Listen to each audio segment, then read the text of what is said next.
And the devastating fires across the Los Angeles area have forced at least 180,000 people from their homes, leaving apocalyptic scenes of destruction behind.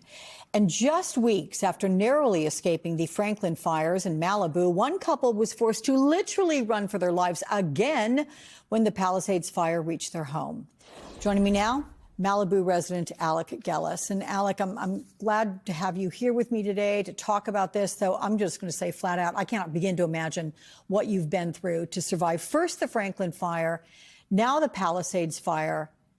How do you make sense of it all? How much have you lost? It's been totally crazy. If the Franklin fire was a charging gorilla, this was like Godzilla. So I was able to save my house during Franklin fire. We basically super soaked the whole house, turned it into like a lush tropical rainforest. The fire couldn't get to it.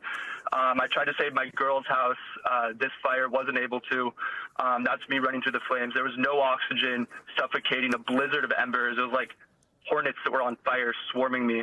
And there wasn't really anything I could do. I barely could make it to my car. I wish I could have bashed the glass screen door of her place and got in to get more oxygen to stay longer and try to put out more fires. But it was an inferno, and there was 50-foot walls of fire, so much smoke.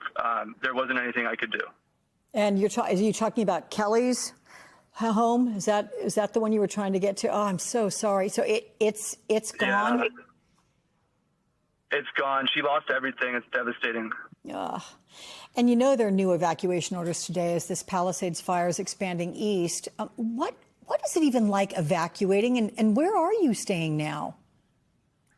I'm still in Malibu. I have cousins that live in the Palisades. I have cousins that live in Bel Air. I have an apartment in Beverly Hills, and it's just like all the places in LA that I grew up and spent the most time in are on fire right now, and it just doesn't seem like a real situation. It's just completely unreal. And we've had 3 fires in the last 3 months. It doesn't seem possible. Yeah. I know you've been sharing this harrowing video of just how close you were to the flames when they descended. What is that even like? And by the way, are you feeling the effects of smoke and all the toxic air around you? Luckily, I'm super fit and I'm able to stay and fight the fires and not feel really any effects on my lungs. Yeah, I'm good. I feel good. Still just got the adrenaline pumping through me, but yeah, it's toxic out there, so everyone needs to be really safe and take care of themselves. Oh, 100%. How about your friends and neighbors, Alec? I mean, have you been in touch with any of them? And I'm curious your sense of the outpouring of public support. Have you felt it? What has it been like? And what do you still need? What does the community need? Yeah, during Franklin, I was able to save a couple homes. Unfortunately, wasn't able to save any on this one. The community is going to need a lot of support. Most of these houses that burned in Malibu will be a nightmare to rebuild. There's permitting issues. It takes maybe a decade, sometimes even more. So a lot of people lost everything, and it's going to change the community for a long time to come. So yeah, everyone needs to get together and help out and just do good for other people and their neighbors. And I think everyone with these fires now should really prepare and get their houses ready to evacuate. And if they, water your house down, make sure you take the steps to do what you can to make sure your house is safe. Yeah. And don't be frantic, stay calm, stay collected, and just be confident with your exit plan. You know, firefighters are working 24/7, as you know, to put out these fires. But what do you want to see in the government's response? What do these next few days even look like for you? Yeah, let's see Rick Caruso run for mayor and win.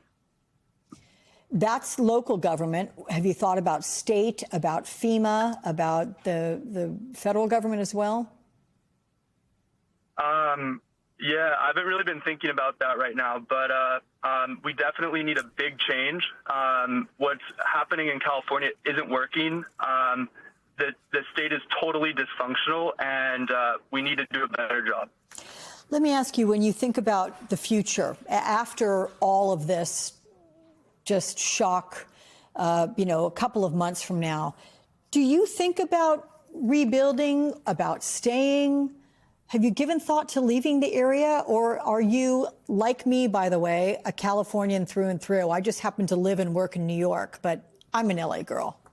I get it. Yeah, I got New York in my DNA, but I'm California through and through. If I wasn't here, I'd be in Bali. Okay, well, there's one place to think about. Do you surf? Is that part of this as well? Yeah. Yeah, I love to surf. There's no waves, and yeah. Okay.